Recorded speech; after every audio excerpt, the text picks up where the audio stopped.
Jamie Vardy, a name that became synonymous with against all odds. Here he is, Jamie Vardy in the clear to score again.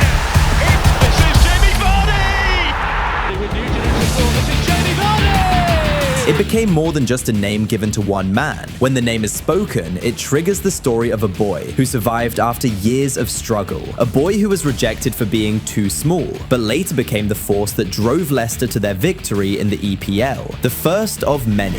The story began when he was still a boy, born and raised in Sheffield, England. Jamie has always loved football, and this is why he signed up to the Sheffield Wednesday Academy from an early age. Sadly though, he was rejected from the academy at the age of 16 because the coaches considered him too small to play football. Probably the same reason he was also turned down when he tried to join the army at one point. The rejection was enough to break many at his age, and it should have broken Vardy too. Or maybe it did. After he was sent packing from the academy, he stopped playing football for almost a year. He found his feet not long after and soon joined Stocksbridge Park Steels, a team playing at the 8th tier of the English League. He played initially as a member of their youth team and a reserve player. In 2006, Jamie made his debut in his first adult game for Stocksbridge, and by 2007, he had become a key player, signing a contract that enabled him to earn £30 per week. To supplement the money he earned from football, he started working a 12-hour shift at a carbon fiber factory, where he helped make medical instruments. Despite the stressful part-time job, he kept up appearances at matches. Remember, he is small, so he wasn't able to keep up. In his 3-year professional career at Stocksbridge, he played a total of 107 games and scored 66 goals. In 2010, Jamie caught the attention of Neil Aspin, who was, at the time, the manager of Halifax Town, a team playing in the 7th tier. Aspin offered Vardy a deal. He would earn £15,000 per year. In the following season, Vardy played his first and last season in the 7th tier. He went on to feature in 37 games for Halifax, scoring 25 goals, and was named Players' Player of the Season. He also won the league title and secured promotion for Halifax into the 6th tier. After one season at Halifax, he was sold to Fleetwood Town, a team that plays in the 5th tier at an undisclosed fee. Jamie's performance at Fleetwood was not unexpected. He became the highest goal scorer of the season with 31 goals. Fleetwood became the league champion and was promoted to the 4th tier. When Leicester came to notice him, they made a bid of £1 million to sign him. This amount, at the time, was a record bid for a non-league player, first among the many records that Jamie Vardy was about to break. Before Vardy came on board, Leicester was in the 2nd tier of English football, and by season's end, they remained there. Vardy played 26 matches in total and scored only 4 goals. It seems the jump from the 5th tier to the 2nd tier was more than he could handle. At that point, Jamie considered retiring from professional football. Fortunately, Nigel Pearson and Craig Shakespeare, the manager and the assistant manager at the time, convinced him to keep going. The following season, Vardy scored 16 goals. Leicester won the league title and got promoted to the English Premier League, the top tier of English football. A dream come true, you would call it, but for Vardy, he was only just getting started. Now, in the English Premier League, at 27 years old, 11 years since he was rejected from the academy, Jamie finally made it, ready to show the world what he could do. Jamie's first season in the EPL was terrible, to put it in a nice way. He played 34 matches, scored 5 goals, and made 10 assists. Leicester almost got relegated as they became stuck at the 14th position, but towards the end of the season, they managed to pull a rabbit out of their socks. They won a number of games and managed to avoid relegation. Despite his bad season, Vardy had his moments. One of his notable performances was how he helped Leicester come back from a certain loss against Manchester United to winning the match at 5-3. Before the following season, a lot happened.